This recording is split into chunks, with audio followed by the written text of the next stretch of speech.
Halo teman-teman, jumpa kembali di channel Rumah Rotan. Masih dengan Robi yang kali ini akan membagikan tutorial penggunaan XML dan XSLT dalam sebuah halaman web. Sebelum kita mulai, jangan lupa untuk subscribe agar channel ini bisa terus berkembang dan kalian bisa terus mendapatkan update terbaru dari channel ini.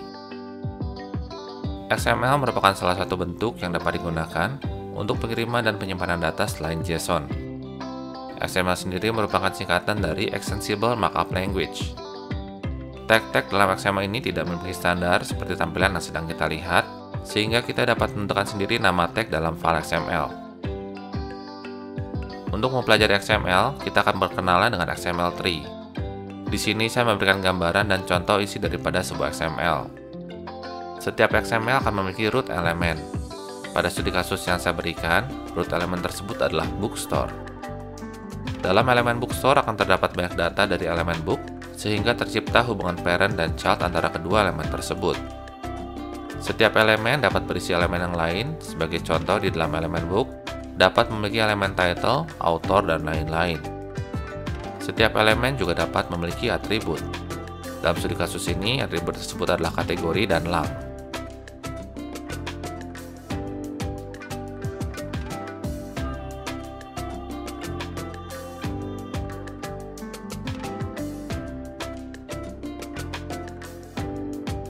Penulisan atribut dalam XML memang diizinkan, namun sebaiknya dapat dikonversi menjadi sebuah elemen. Atribut hanya digunakan untuk mendeskripsikan apa yang bukan menjadi bagian dari elemen tersebut. Perlu diingat, setiap atribut hanya dapat menyimpan sebuah nilai, dan atribut tidak memiliki struktur tree. Mari kita lihat contoh file XML berikut. Root elemen dari XML ini adalah CMS, yang memiliki sebuah atribut yaitu date.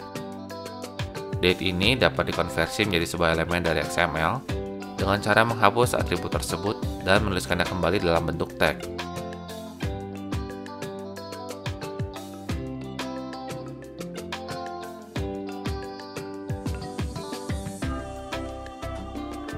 Tag date ini juga dapat kita breakdown dengan mendefinisikan elemen-elemen yang lebih kecil, semisal day, month, dan year.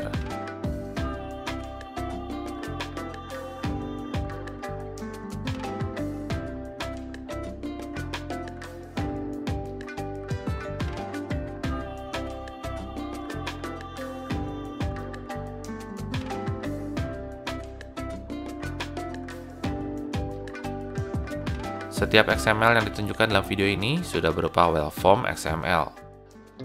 Well-formed XML memiliki beberapa syarat, yaitu 1. Sudah memiliki satu elemen root. 2. Setiap elemen memiliki tag pembuka dan penutup. 3. Bersifat case sensitive. 4. Properly nested. Dan yang kelima, nilai dari setiap atribut sudah diupdate oleh tanda kutip. Namun, well-formed XML ini dapat kita tingkatkan menjadi valid XML dengan melengkapi XML tersebut dengan dokumen Type Definition atau DTD. DTD akan menjelaskan isi dari elemen-elemen yang terdapat dalam XML tersebut.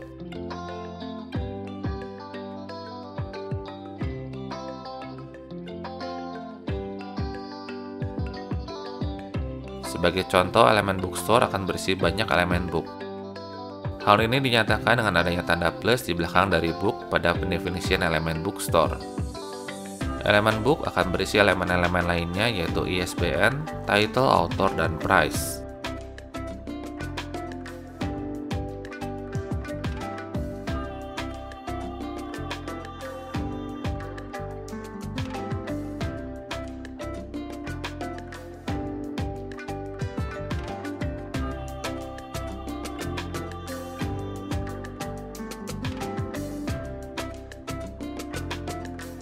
Kemudian terdapat istilah PC data dan C data.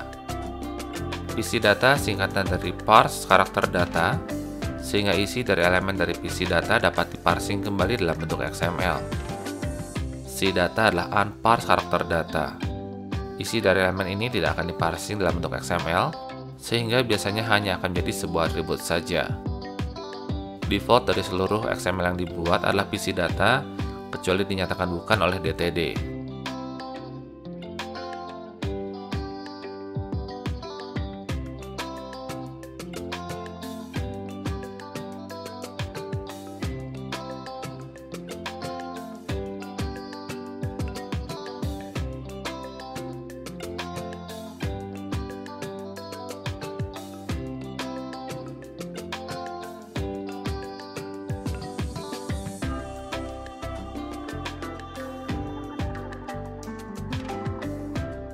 Kita juga dapat menambahkan CSS ke dalam XML. Cara pembuatan CSS sama seperti biasa, namun di sini kita akan menuliskan nama elemen dalam XML sebagai pengganti elemen HTML atau ID atau kelas selektor.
Berikutnya, kita akan menambahkan XML strip style sheet ke dalam file XML kita.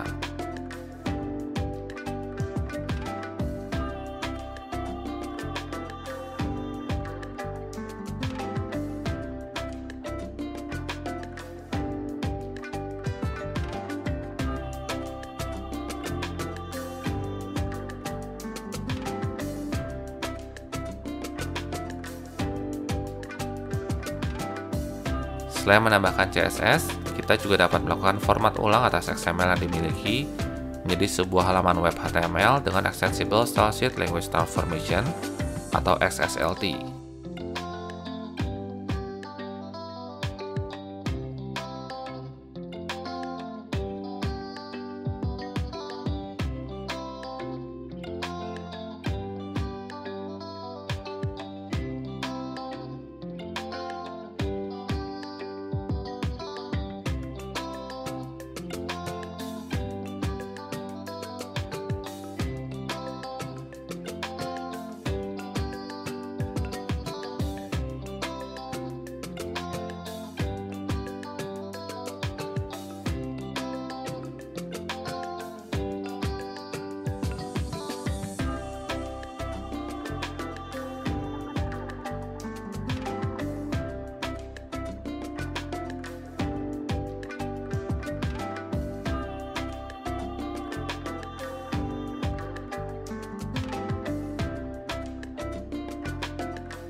Kita juga dapat melakukan pembacaan XML dengan menggunakan kelas XML HTTP request dalam JavaScript.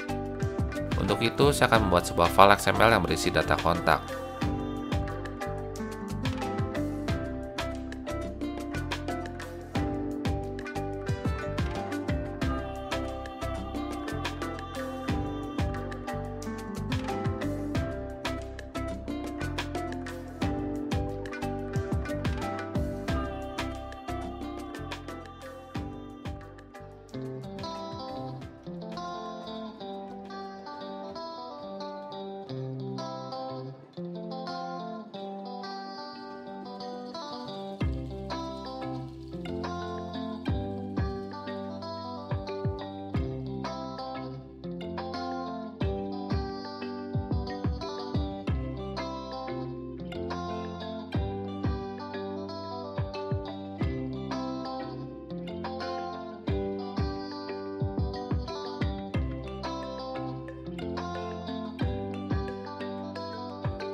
File XML tersebut akan dibaca sekaligus ditampilkan dalam bentuk sebuah tabel.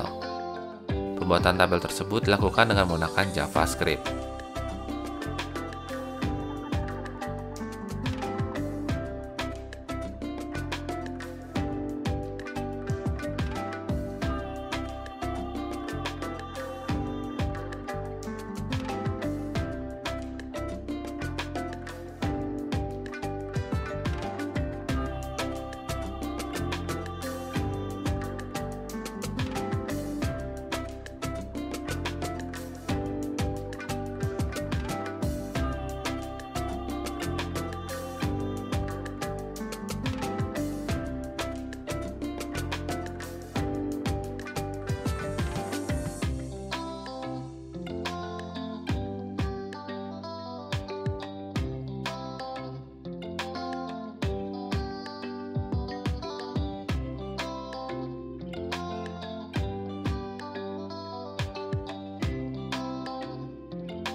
Setiap data yang dibaca akan dicacat dengan menggunakan for, sehingga nanti kita dapat mengambil elemen by tag name sesuai dengan nama tag dalam XML.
Sekian video pembelajaran mengenai implementasi daripada XML dan XSLT. Dukung terus channel ini dengan klik tombol subscribe dan jangan lupa untuk komen, like, dan share video ini.